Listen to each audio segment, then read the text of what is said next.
we will start off in Matthew chapter 3.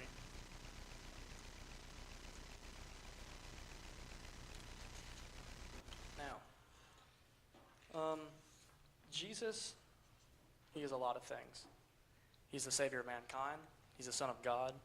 He's the bread of life, the door. He is the Word of God in the flesh. These are all names or titles Jesus has been given or referred to. But can anyone tell me the one title Jesus gave himself? It was a title that wasn't given by God. The Son of Man, yeah. Jesus referred to himself as the Son of Man, and it wasn't a title that the Father gave to him. And starting in Matthew chapter 3, verses 16 and 17, it says, "And Jesus, when he was baptized, went up straightway out of the water, and lo, the heavens were opened unto him, and he saw the Spirit of God descending like a dove and lighting upon him. And lo, a voice from heaven saying, This is my beloved Son, in whom I am well pleased." When Jesus was baptized in the Jordan River, God the Father opened up the heavens unto Jesus, and the Spirit of God came upon him in front of everyone and said that Jesus is his beloved Son. In Matthew 17,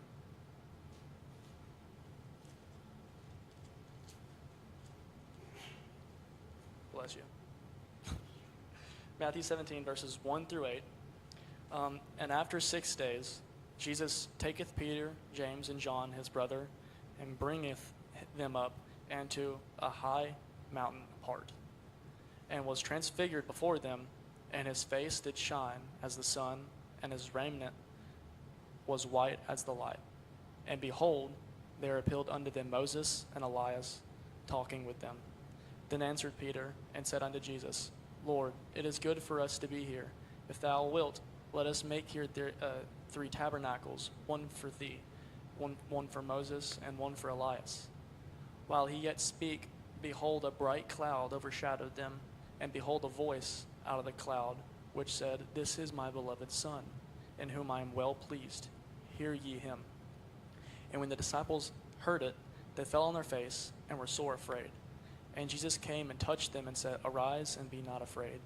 And when they had lifted up their eyes, they saw no man, save Jesus only." Later in Matthew, it happens again. God the Father, he opens up the skies, and he announces from a voice in heaven that Jesus is God's beloved Son, in whom he was well pleased in. But if we keep reading in the same chapter, the narrative slightly changes. And starting in verse 9, "And as they came down from the mountain, Jesus charged them, saying, Tell the vision to no man, until the Son of Man be risen again from the dead. And his disciples asked him, saying, Why then say the scribes that Elias must first come? And Jesus answered and said unto them, Elias truly shall come first, and restore all things. But I say unto you, that Elias is come already, and they knew him not, but have done unto him whatsoever they listed. Likewise shall also the Son of Man suffer of them. Then the disciples understood that he spake unto them of John the Baptist. And when they were come to the multitude, there came to him a certain man, kneeling down to him, and saying, Lord, have mercy on my son, for he is a lunatic and sore vexed. For oftentimes he falleth into the fire, and oft into the water. And I brought him to thy disciples, and they could not cure him. Then Jesus answered and said, O faithless and perverse generation, how long shall I be with you? How long shall I suffer you? Bring him hither to me. And Jesus rebuked the devil, and he departed out of him, and the child was cured from that very hour. Then came the disciples to Jesus apart, and said, Why could not we cast him out? And Jesus said unto them, Because of your unbelief. For verily, or truly, I say unto you, if ye have faith as a grain of a mustard seed, ye shall say unto this mountain, Remove hence from yonder place, and it shall remove, and nothing shall be impossible unto you. Howbeit, this kind goeth not out by prayer and fasting. And while they abode in Galilee, Jesus said unto them, The Son of Man shall be betrayed into the hands of men, and they shall kill him. And the third day he shall rise again. And they were exceedingly sorry. While the narrative is still talking about Jesus' divinity and faith, like divine moments where Jesus is being transfigured and God speaking to Jesus saying that he is his beloved son, this narrative, it's different from before. Just like how something that Brother Clayton brought up when something was recited more than once. I think you said 6 or 7 times something was recited. In chapter 17, from verse 1 to 23, the Son of Man, from the word of Jesus, is said 3 times. And I think when something is repeated more than once, then it's important. From verse 9, starting from the point of verse 9, Jesus starts talking more about the divine mission of the Son of Man. Jesus repeats it 3 times in verse 9, where he says, "Tell the vision to no man until the Son of Man be risen again from the dead." In verse 12, where Jesus says, "Likewise shall also the Son of Man shall suffer of them." And in verse 22, when he says, "The Son of Man shall be betrayed into the hands of men." Now, why did Jesus refer to himself as the Son of Man? Well, with God, there's always more than one reason for it, at least that I can comprehend, because his ways are unfathomable to me and any one of us here. Reason 1, Jesus uses the term Son of Man. It is more of a nuanced way of revealing that he is the Messiah. If we can go to Daniel chapter 7, I will give an example.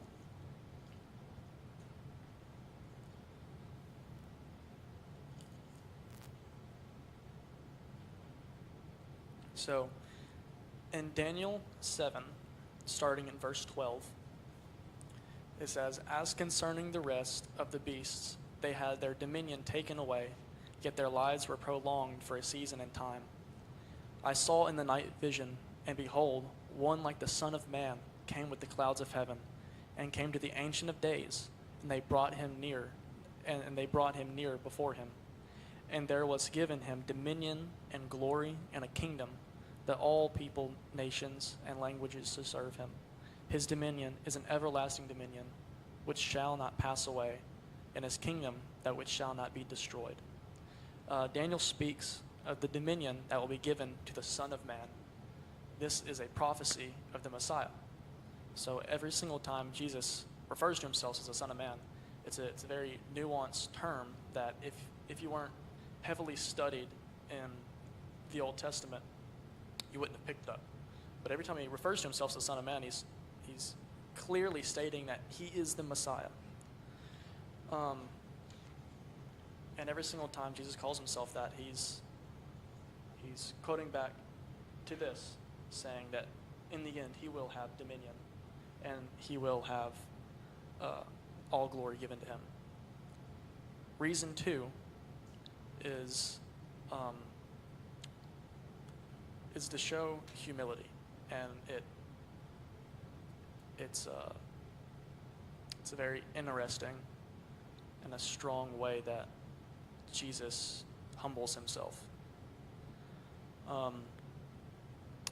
If you really think of it, the Son of God, the Word of God, the reason why everything in this world was created. Right in the beginning of Genesis, it says God created the heavens and the earth, but they are void. They are without shape or form. So how does God create them with form? He speaks it. He says, in Genesis 1:3, he says, "And God said, let there be light, and there was light." And John mentions this when he talks about the Word of God, again, in the beginning of John 1. If you don't have to turn to John 1, but John 1:1, verses 1 through 14, it says, "In the beginning was the Word, and the Word was with God, and the Word was God. The same was in the beginning with God. All things were made by him, and without him was not anything made that was made. In him was life, and the life was the light of men. And the life sinneth in darkness, and the darkness comprehended it not. There was a man sent from God, whose name was John. The same came for a witness, to bear witness of the light, that all men through him might believe. He was not that light, but was sent to bear witness of that light. That was the true light, which lighteth every man that cometh into the world. He was in the world, and the world was made by him, and the world knew him not. He came unto his own, and his own received him not. But as many as received him, to them gave he power to become the sons of God, even to them that believe on his name, which were born not of blood, nor of the will of the flesh, nor of the will of man, but of God. And the Word was made flesh, and dwelt among us, and we beheld his glory, the glory as of the only begotten of the Father, full of grace and truth. The Word of God, which is Jesus, who made the world, became a man. He became human. He didn't come down as an angel or as an animal, nor did he come in all of his glory. I think if he did, the world wouldn't have been able to withstand it. But he came as a man, and he didn't live a luxurious, money-filled life. He wasn't rich, with money, that is. He didn't have people working for him to do his every need. He didn't have parents who could buy him whatever he wants, whenever he wanted it. He was born, and he lived through poverty. In fact, when he became an adult and he went off in his ministry, he didn't even have a home. Technically, he was homeless. He was nomadic. He never stayed in one place for too long. Matthew 8, verse 20.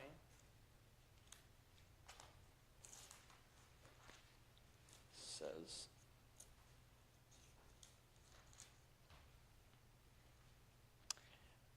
and Jesus saith unto them, the foxes have holes, and the birds of the air have nests, but the Son of Man hath not where to lay his head. Jesus didn't even have himself a bed to rest his head on. The only time he did was when a disciple or a supporter gave him hospitality. And the bed he was sleeping on was not like our kind of, Tempur-Pedic, nice comfy beds with our memory foam pillows and our fans blowing on our face at night to blow cool air. No, he laid on cloaks and he laid on bundles of hay. In fact, when he was born, he was put in a manger. So even from the beginning, he was laid in a trough that was made to feed animals. The Son of God humbled himself so much that he had no home to go whenever burdens got heavy, and he had no bed to lay down on when he got too tired to even walk. Which leads me to the third reason on why he refers to himself as the Son of Man. It starts in Psalm 22.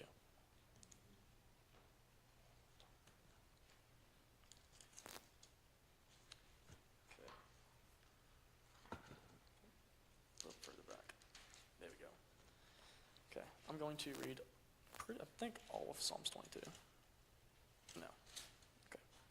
Okay. My God, why hast thou forsaken me? Why art thou so far from helping me, and from the words of my roaring? O my God, I cry in the daytime, but thou hearest not, and in the night season, and am not silent. But thou art holy, O thou that inhabitest, big word, of praises of Israel, our father, trusted in thee, they trusted, and thou didst deliver them. They cried unto thee, and were delivered. They trusted in thee, and were not confounded. But I am a worm, and no man, a reproach of man, and despised of the people. All they that see me laugh to scorn. They shoot out the lip. They shake the head, saying, he trusted on the Lord that he would deliver him. Let him deliver him, seeing how he delighted in him. But thou art he that took me out of the womb. Thou didst made me hope when I was upon my mother's breast. I was cast upon thee from the womb. Thou art my God from my mother's belly. Be not far from me, for trouble is near, for there is none to help. Many bulls have compassed me. Strong bulls of Bashan have beset me round. They gaped upon me with their mouths as a ravening and a roaring lion. I am poured out like water, and all my bones are out of joint. My heart is like wax. It is melted in the midst of my bowels. My strength is dried up like a potsherd, and my tongue cleaveth to my jaws. And thou hast brought me into the dust of death. For dogs have compassed me, the assembly of the wicked have enclosed me. They pierced my hands and my feet. I may tell all my bones. They look and stare upon me. They part my garments among them and cast lots upon my vesture. But be not thou far from me, O Lord, O my strength. Haste thee to help me. Deliver my soul from the sword, my darling, from the power of the dog. Save me from the lion's mouth, for thou hast heard me from the horns of the unicorns. This Psalm of David is prophetic to the feelings and actions Jesus felt and dealt with on the cross. Jesus didn't live an easy life. Jesus went through turmoil. He went through sadness and doubt, the feeling of loneliness, and every other disparaging feeling humanity can feel. Jesus felt them all. And not just on the cross, throughout his whole life. He lost his father. He lost his friends and his family. Jesus was not immune to our hardships or our emotions. That's heavy. Going to Matthew chapter 14.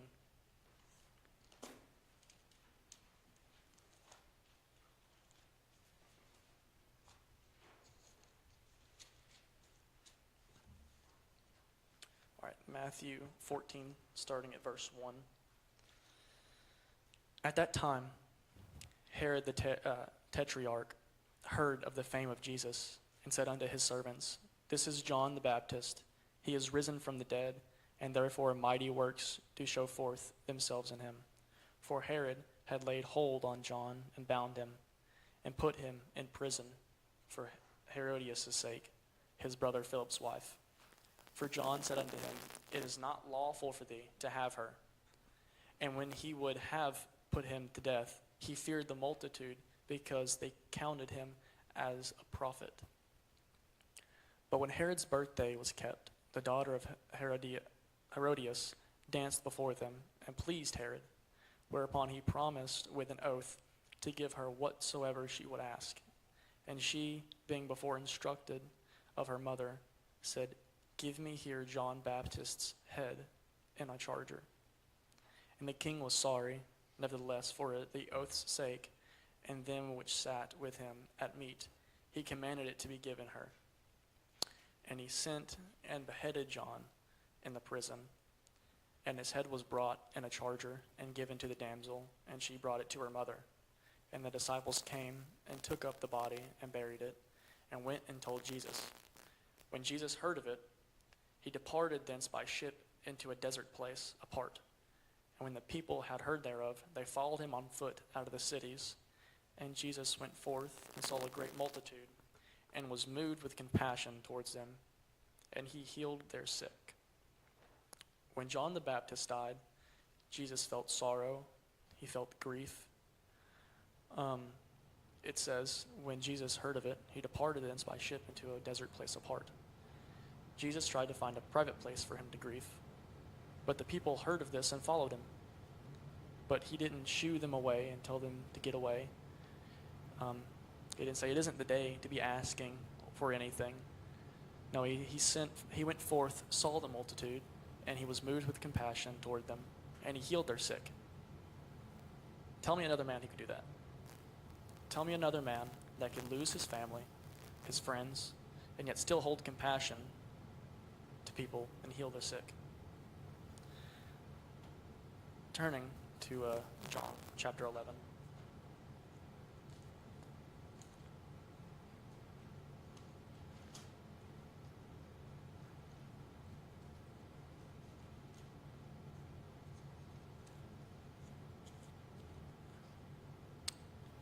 John 11, starting in verse 30. Now Jesus was not yet come into the town, but was in that place where Martha met him. The Jews then which were with her in the house and comforted her, when they saw Mary, that she rose up hastily and went out, followed her, saying, She goeth unto the grave to weep there. Then when Mary was come where Jesus was, and saw him, she fell down at his feet, saying unto him, Lord, if thou hadst been here, my brother had not died. When Jesus therefore saw her weeping, and the Jews also weeping, which came with her, he groaned in the spirit and was troubled, and said, Where have ye laid him? They said unto him, Lord, come and see. And the verse everyone remembers, Jesus wept.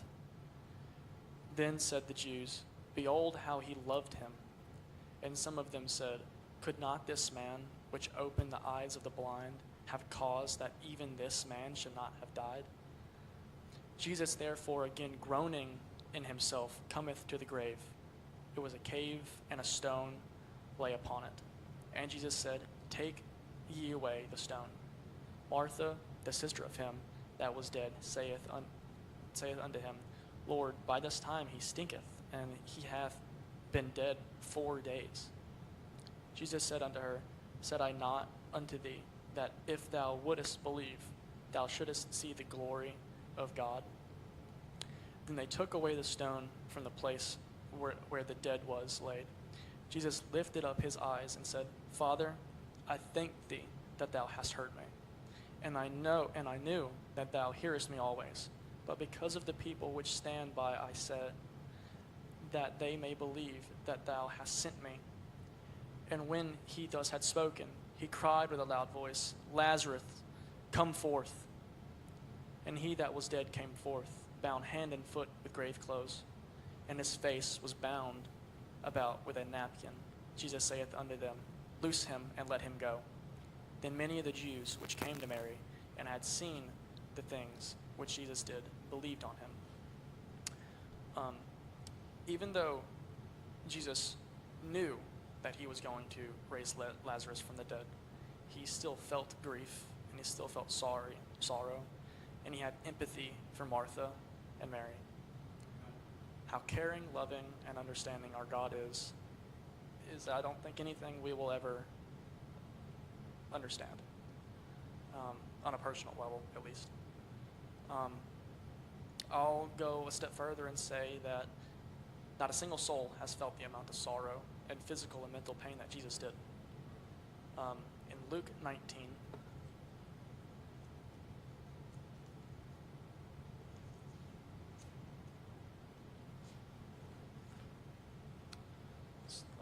verse 41.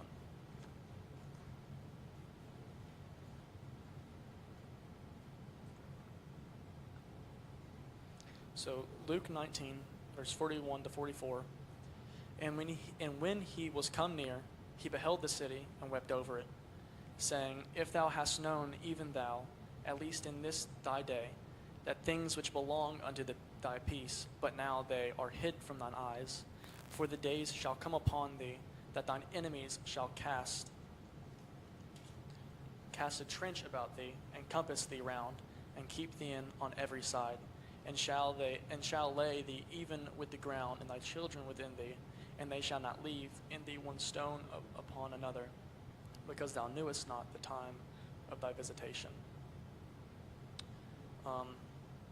Jesus feels sorrow on a level like no other human has.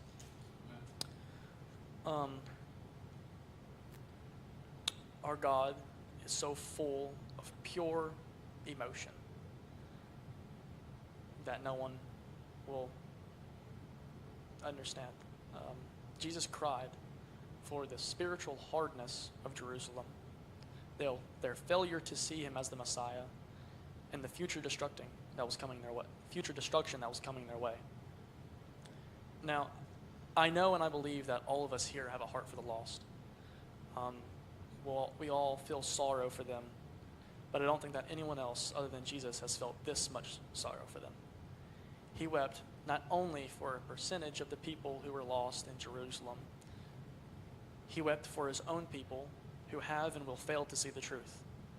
He wept for their inability to see that Jesus was trying to save them, and all they had to do was look his way. We all feel sorrow, and that's bad feeling for those who don't trust in Jesus. But how do we think Jesus feels about it? He's the one who sacrificed his life, isn't he? He's the one who allowed himself to be hung up on a cross and be tortured till he no longer looked like a man. The amount of sorrow Jesus feels when someone doesn't accept him must be unbearable. I don't think we can begin to imagine how it must feel. I personally think it would be too much for any man to handle. And the only word I have to say to that is something David says in Psalms a lot, which is Selah, which means to pause and take it in.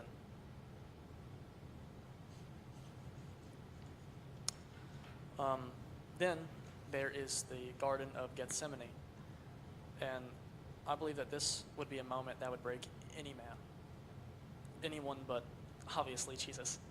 And I'll go ahead and start. And since we're already in Luke, I'll start in Luke. Go to chapter 22.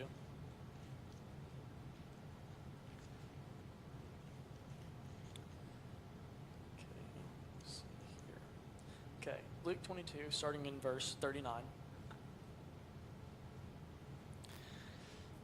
And he came out and went, as he was wont, to the Mount of Olives, and his disciple also followed him. And when he was at the place, he said unto them, Pray that ye enter not into temptation. And he was withdrawn from them about a stone's cast, and kneeled down and prayed, saying, Father, if thou be willing, remove this cup from me. Nevertheless, not my will but thine be done. And there appeared an angel unto him from heaven, strengthening him. And being in an agony, he prayed more earnestly, and his sweat was as it were great drops of blood falling down to the ground. And when he rose up from prayer, and was come to his disciples, he found them sleeping for sorrow, and said unto them, Why sleep ye? Rise up and pray, lest ye enter into temptation. And while he yet spake, behold, a multitude, and he that was called Judas, one of the 12, was before them, and drew near unto Jesus to kiss him. But Jesus said unto him, Judas, betrayest thou the Son of Man with a kiss? Now, turning back to Matthew, chapter 26. I know we're doing a lot of flipping. I apologize. Verse 36. So Matthew 26:36.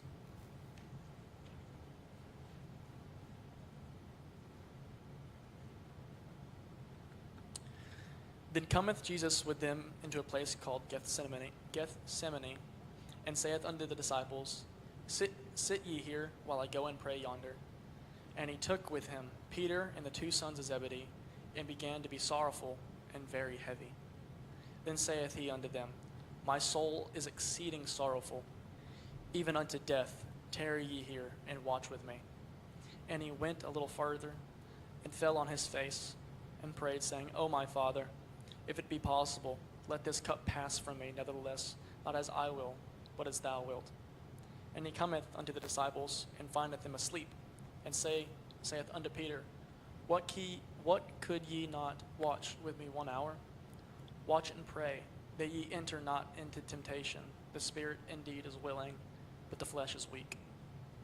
He went away again the second time, and prayed, saying, O my Father, if this cup may not pass away from me, except I drink it, thy will be done. And he came and found them asleep again, for their eyes were heavy. And he left them, and went away again, and prayed the third time, saying the same words. Then cometh he to his disciples, and saith unto them, Sleep on now, and take your rest. Behold, the hour is at hand, and the Son of Man is betrayed into the hands of sinners. Rise, let us be going.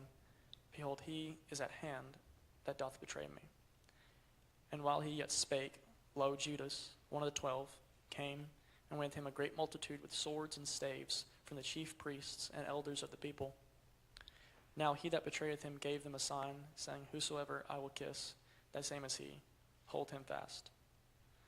And then let's go to Hebrews chapter 5.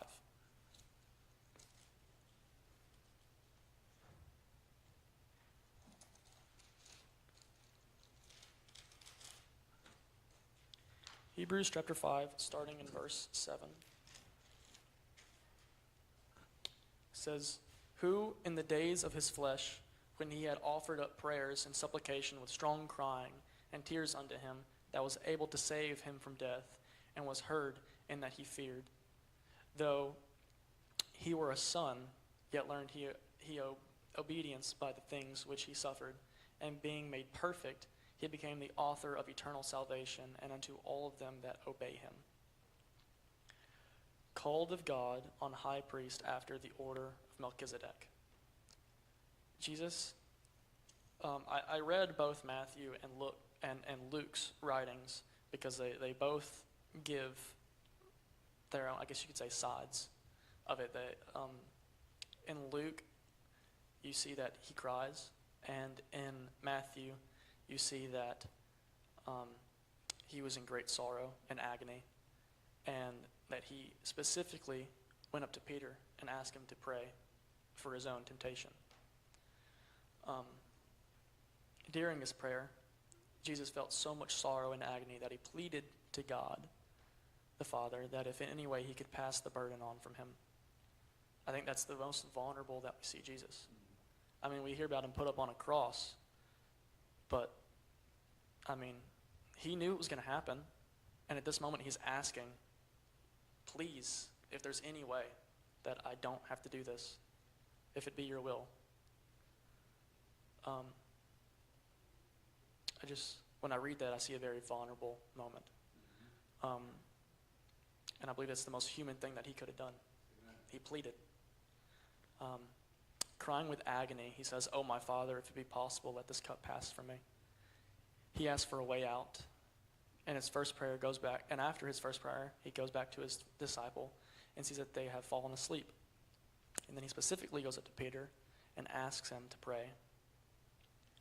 But what catches my attention is he doesn't ask Peter to pray for him. Jesus asked Peter to pray for Peter. Right. So that Peter would not fall into temptation. Like I said, that small act, it says a lot, to me at least. While he pleads to his Father in heaven about his own coming punishment, he is still so selfless to ask Peter to pray for himself that he wouldn't fall into temptation. But when Jesus goes away again to pray, this time while still in sorrow and agony, he instead of pleading says, if this is the cup he must drink from it, then he'll do it. When Jesus gets back to his sleeping disciples, he lets them rest a little longer before he tells them to rise. And then he willingly walks into the hands that betrays him. Yes, Jesus is God, but he is also more human and more of a man than anyone else that has ever walked this earth. To that statement, what an amazing God that we serve, a God who is selfless, who knows pain both physical and mental, and knows struggles, probably more than any of us ever will in a lifetime. He is a God that is not man-made, but instead he is man-making. The one true living God. And that is all I have.